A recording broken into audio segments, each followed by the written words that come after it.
2024ஆம் ஆண்டு நியமன தேர்வில் தேர்ச்சி பெற்ற இடைநிலை ஆசிரியர்கள் கூட்டமைப்பு நடத்தக்கூடிய உரிமை மீட்பு உண்ணாவிரத போராட்டமானது நாளை சென்னை எழும்பூர் ராஜரத்னம் ஸ்டேடியத்தில் நடைபெற இருக்கிறது.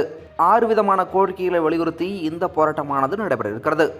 அதாவது கடந்த 2021இல் திமுக தேர்தல் அறிக்கையின் 177இல் அறிவித்த ஆட்சி பொறுப்பேற்றவுடன் அனைவருக்கும் ஆசிரியர் பணி நியமனம் என்ற வாக்குறுதியை நிறைவேற்ற வேண்டுகிறோம் எனவும், கடந்த 2024ஆம் ஆண்டு மாண்புமிகு தமிழ்நாடு முதல்வர் சட்டப்பேரவையில் 110 விதியின் கீழ் அறிவித்த 19,260 உள்ள தொடக்கப்பள்ளி காலிப்பணிகளை முழுவதும் நிரப்ப வேண்டுகிறோம்.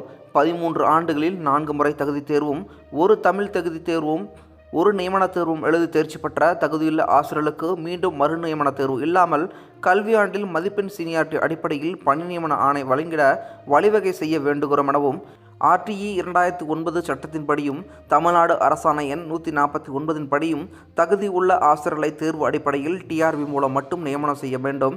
தகுதி தேர்வு மற்றும் நியமன தேர்வில் தேர்ச்சி பெறாத தகுதியற்றவர்களை SMC மூலம் நியமிக்கவோ, அரசு நிதியுதவி பெறும் பள்ளி மூலமாகவோ தொடக்க பள்ளிகளில் நியமனம் செய்வதை முற்றிலும் தடை செய்து கல்வி உரிமையை காத்திடும் வகையில் அரசாணை பிறப்பிக்க வழிவகை செய்ய வேண்டுகிறோம் எனவும், மேலும் கல்வியை நிரந்தரமாக மாநில பட்டியலுக்கு மாற்றும் வகையில் நாடாளுமன்றத்தில் தீர்மானம் நிறைவேற்றி கல்வி உரிமையை பாதுகாத்திட வழிவகை செய்ய வேண்டுகிறோம் எனவும், மேலும் தமிழ்நாடு முழுவதும் உள்ள தொடக்கப்பள்ளிகளை அரசுடைமையாக்க சட்டமன்றத்தில் சிறப்பு தீர்மானம் கொண்டு வர வேண்டுகிறோம் என்ற 6 விதமான கோரிக்கையை வலியுறுத்தி இந்த போராட்டமானது நடைபெறுகிறது.